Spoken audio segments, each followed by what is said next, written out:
अस्सलाम वालेकुम नाज़रीन, मिली वॉइस के डेली बुलेटिन ख्वाबिश बरोज़ में आपका इस्तकबाल है। मैं अब्दुल वहाब। मुल्क भर से अहम खबरों के इस बुलेटिन में हम देखेंगे भारत की अहम खबरें, लेकिन खबरों की तफसील से कबल पेश है चंद सुर्खियाँ। ऑक्सीजन की कमी से मौतों का आंकड़ा 10 दिनों में जारी करे केंद्र सरकार, सेंट्रल इंफॉर्मेशन कमीशन का हुक्म। उत्तर प्रदेश में मुस्लिम महिला से बलात्कार मामले में राष्ट्रीय हिंदू युवा वाहिनी की नेता, बेटे और रिश्तेदार पर केस दर्ज। कश्मीर मामले पर भारत पाकिस्तान में भड़क सकता है तनाव, 16 यूरोपीय सांसदों ने चेताया। भारत को यूनाइटेड नेशंस सिक्योरिटी काउंसिल का अध्यक्ष चुना गया, पाकिस्तान ने कहा गाइडलाइंस फॉलो करे, रूस फ्रांस ने दी मुबारकबाद। और एक हफ्ते में देश की 10 में से 6 बड़ी कंपनियों को 96,000 करोड़ रुपए का नुकसान, रिलायंस और टाटा कंपनियां शामिल।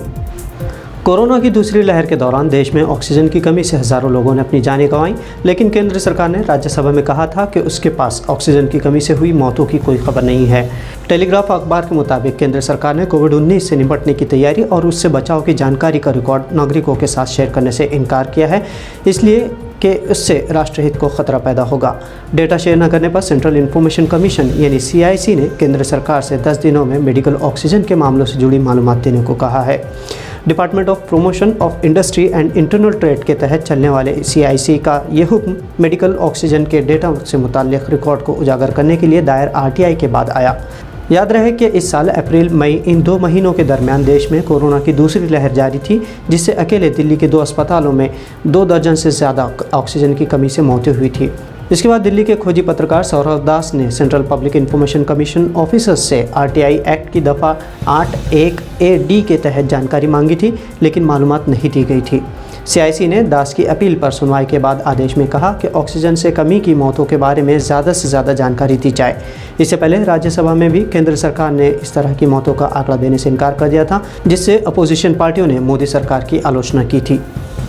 उत्तर प्रदेश के मेरठ में एक मुस्लिम महिला ने राष्ट्रीय युवा हिंदू वाहिनी की महिला नेता के बेटे और उसके रिश्तेदार पर रेप का आरोप लगाते हुए युवा वाहिनी की महिला नेता पर रेप में मदद करने का इल्ज़ाम आयद किया।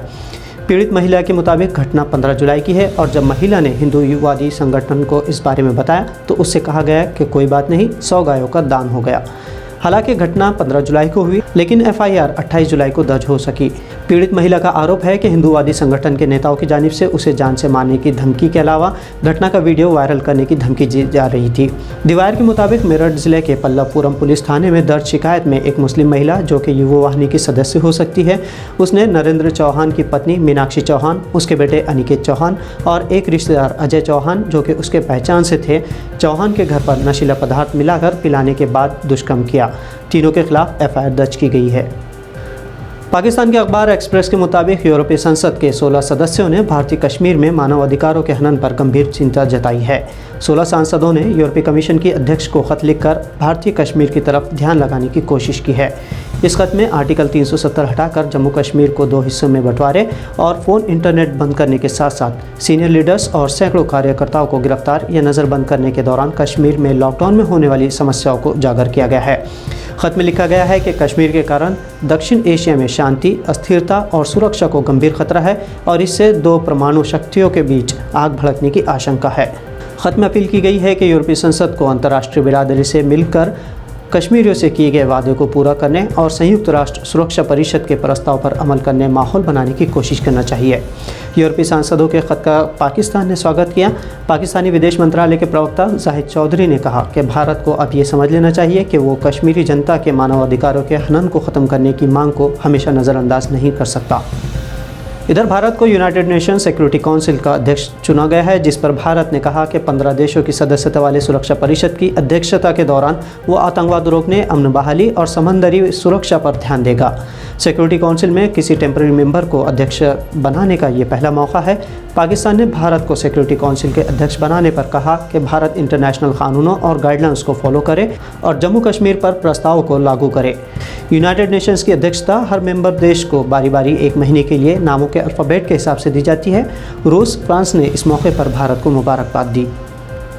देश की 10 बड़ी घरेलू कंपनियों में से 6 को पिछले हफ्ते कुल 96,642 करोड़ रुपयों का नुकसान हुआ है। इसमें मुकेश अंबानी की रिलायंस इंडस्ट्रीज़ लिमिटेड को सबसे अधिक नुकसान उठाना पड़ा।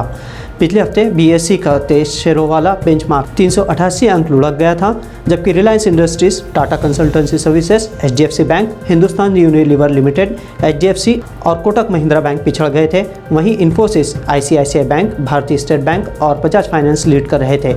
इस दौरान रिलायंस इंडस्ट्रीज़ की बाजार की कीमत 44,249 करोड़ रुपए घटकर 12,90,330 करोड़ रुपए तक रह गई। वहीं टाटा कंसल्टेंसी सर्विसेज के मार्केट कीमत 16,479 करोड़ रुपए घटकर 11,71,674 करोड़ रुपए तक रह गई। इन दोनों प्रमुख कंपनियों के अलावा Kotak Mahindra bank, HDFC bank, Hindustan Unilever limited company को भी नुकसान उठाना पड़ा। इसके खिलाफ Infosys, Bajaj finance, state bank of India और आईसीआईसीआई बैंक को फ़ायदा हुआ। तो नाज़रीन, ये थी मिल्ली वॉइस की भारत से अहम कौमी खबरें। दुनिया इस्लाम से मुसद्दिक़ा आलमी खबरों के लिए हमारे आलमी शब और रोज़ बुलेटिन को देखना ना भूलें। साथ ही सब्सक्राइब और फॉलो करें ताकि आपको सही खबरों के साथ साथ हकीकी पस मंज़र से भी आगाही हो। अब अब्दुल वहाब को इजाज़त दीजिए। अल्लाह हाफ़िज़।